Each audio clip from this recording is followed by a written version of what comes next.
È una cosa orrenda, basta, solo quello. È una cosa che non sta né in cielo né in terra.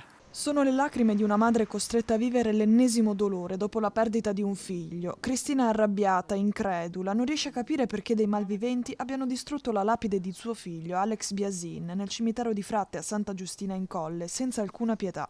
La lastra del giovane pallavolista, morto a 18 anni in un terribile incidente stradale, è stata trovata in frantumi venerdì scorso da una donna che ha avvisato la nonna. Poco dopo sono arrivati i genitori Ennio e Cristina, costretti a raccogliere i cocci e a fare i conti con un gesto ancora senza spiegazione. Non ha senso, non ha senso. Non c'era nessuno che gli volesse del male o cosa come, quindi non trovo assolutamente niente di bello. In assoluto, è solo uno schifo. Alex perse la vita il 17 ottobre del 2010 in un incidente stradale a Piove di Sacco insieme alla fidanzata 19enne Elena. L'auto, guidata da papà Ennio, con a bordo anche mamma Cristina, si scontrò con una BMW. Morì anche il conducente 22enne di quest'ultima.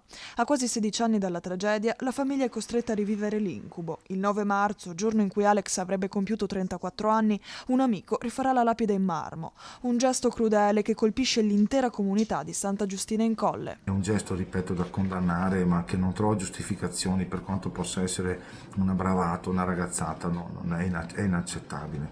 Dubito fortemente sia un atto intimidatorio nei confronti di una famiglia che non è ben voluta in paese, conosciuta, anche conosco personalmente Ennio, una persona a modo che sicuramente non ha fatto nulla di male per meritarsi questo, quindi sicuramente, probabilmente una bravata, una ragazzata, ma che ripeto non trova alcun tipo di giustificazione.